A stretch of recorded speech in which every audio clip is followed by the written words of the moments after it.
The design of the heavy bomber has emerged from decades of experience, but several characteristics are common to almost all aircraft, regardless of their age.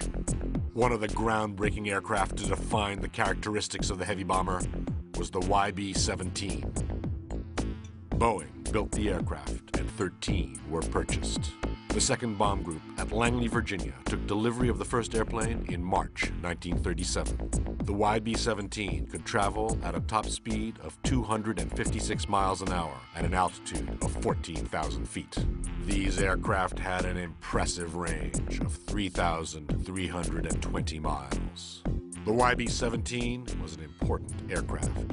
It set the trend for bombers to have an impressive range, heavy payload, and defensive armament. This aircraft bristled with defenses. 5 50-caliber machine guns protected it.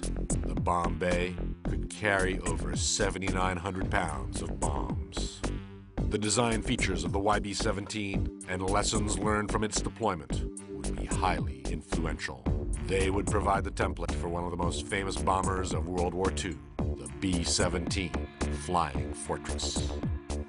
Each B-17 carried as much as 13 50-caliber machine guns. These guns could hit targets almost 1,800 feet away. A 36-aircraft formation of B-17s could defend itself with over 460 guns. However, it was not just the Americans who were refining the concept of the heavy bomber. The Germans had also noticed the importance of the bomber. Henkel engineers took the concept a step further. They redefined the bomber's characteristics with their Schnell bomber concept. Fast aircraft, such as the HE-111, devastated countries such as Poland from the air. While range, payload, and speed were important, accuracy was also vital. Aerial bombing was a haphazard, inexact affair. But during the war, aircraft such as the Avro Lancaster were fitted with sophisticated bomb-aiming devices to improve their accuracy.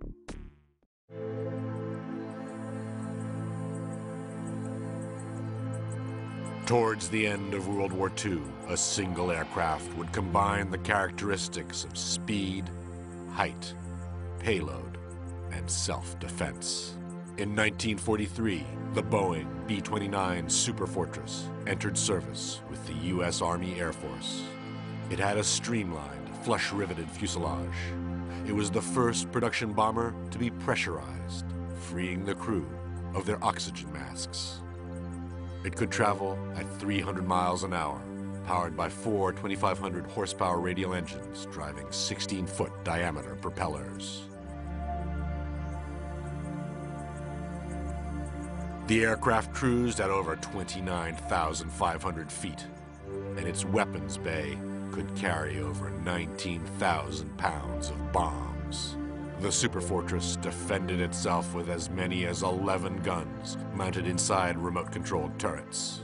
Towards the end of the war, this massive aircraft participated in raids over Tokyo, and most famously in the atomic bombings of Hiroshima and Nagasaki.